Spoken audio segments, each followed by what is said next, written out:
دوستان، من نیک آریا هستم. روز یک شنبه قشنگی اینجا گفتم یه خاطره خوب براتون تعریف کنم، خیلی جالبه. ما موقع که ترکیه بودیم یه 2 سالی اونجا زندگی می‌کردیم، توی شرکتی که طبقه پایین خونه ما بود، 2 تا این دوستای ما خیلی آدمای خوبی بودند و به ما لطف کرده بودن، اجازه داده بودن که ما بریم تو دفتر دستک اینا کارشون تو مغازه‌شون و البته توی سری پروژه ها ما میرفتیم کمک میکردیم بهشون و کار میکردیم. خیلی جالب بود که مثلا میرفتیم دوربین مداربسته نصب میکردیم فرض کنید، یا سرور و نمیدونم کاب کشی و داگ کشی و اینجور کارا.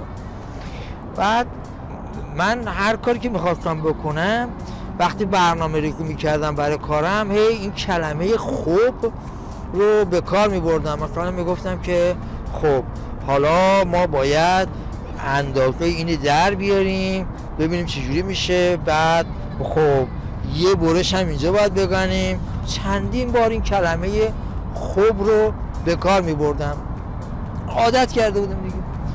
و میخوام بگم که این بحث سوء تفاهم ها یا عدم درک اون چی که طرف داره میگه چقدر جالبه.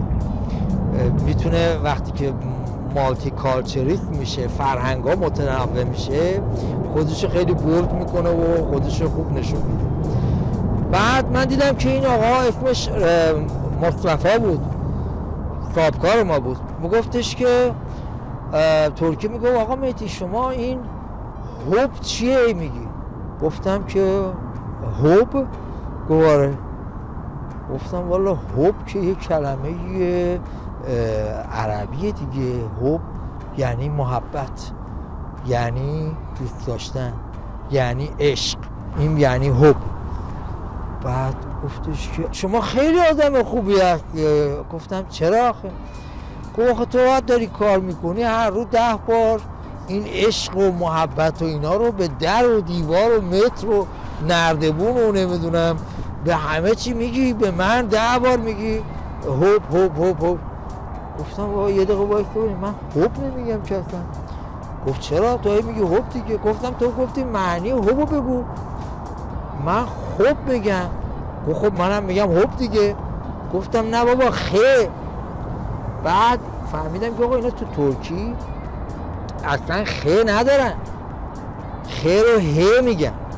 مثلا آقا اسمش خلیل بود میگفتن حلیل آبه، نمیدونم خیلی دیگه چی کنن، خیر رو یه چیزی بین که و اینا میگن.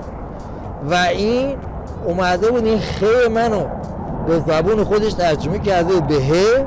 حالا هم من سوال میکنه هوب یعنی چی. و این خیلی برای من خاطره جالبی شد. به هر صورت امیدوارم که شما این خاطره لذت برده باشید و اینو بدونید به امید خدا اگه قراره که با برکت این شبکه‌های اجتماعی و این گوشی‌های همراه و اینها کسب و کارتون رو جهانی بکنید و با دنیا ارتباط برقرار بکنید، خلاص یه همچین نکته‌هایی هم توش هست، باید بهش توجه بکنید. شاد باشید، امیدوارم لذت برده باشید. تا ویدیو بعدی، خدا نگهدار.